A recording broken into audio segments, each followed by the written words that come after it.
ঈদের ছুটি শেষে সরকারি অফিসগুলো খুলবে 15 জুন। তবে এর মধ্যে কিছু কিছু বেসরকারি অফিস শুরু হয়েছে। প্রিয়জনের সঙ্গে স্বস্তিতে ঈদ উদযাপন করে সুখস্মৃতি নিয়ে তাই ঢাকায় ফিরতে শুরু করেছেন কর্মজীবী মানুষ। বড় ধরনের কোনো ভোগান্তি ছাড়াই এবার মানুষ নির্বিঘ্নে ফিরছেন রাজধানীতে। ট্রেন, বাস, লঞ্চ প্রতিটি পথে ছিল স্বস্তি। অলিদ সিদ্দিকের রিপোর্ট। শিকড়ের টানে ঈদ উদযাপন করতে বাড়ি যাওয়া কর্মজীবী মানুষ আবারও ফিরতে শুরু করেছেন ঢাকায়। সড়কপথে কোনো রকম ভোগান্তি ছাড়াই ফিরতে পারায় খুশি যাত্রীরা। বাড়ির থেকে আসলাম খুবই বারাক্লাব হৃদয়ে।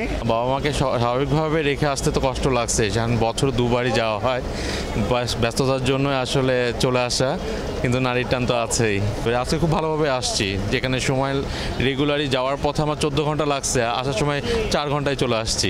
মা আছে, বোনেরা আছে, বাচ্চারা আছে, মিস করি। খুব সুন্দরভাবে যাইতে পারছি এবং খুব ভালোভাবে আসতে পারছি আলহামদুলিল্লাহ। এত তাড়াতাড়ি চলে আসলাম, আগামীকাল থেকে আমাদের কোম্পানিতে জয়েন করা লাগবে। ট্রেন যাত্রায় এবার বেশি স্বস্তি দিয়েছে টিকিট কালোবাজারি না হওয়ায়। নেই শিডিউল বিপর্যয়েরও ভোগান্তি।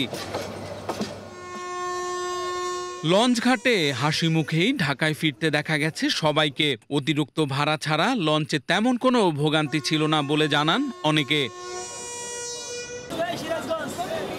বাস টার্মিনাল, রেল স্টেশন ও লঞ্চ ঘাটে ঢাকা ফেরত যাত্রীদের চাপ থাকলেও রাজধানীর প্রধান সড়ক থেকে অলিগলিতে এখনও চিরচেনা সেই দৃশ্য নেই। কিছুক্ষণ পরপর কয়েকটি বাস, প্রাইভেট কার, রিক্সা, অটোরিকশা বা অন্যান্য পরিবহন চলাচল করতে দেখা গেলেও নেই যাত্রীর চাপ।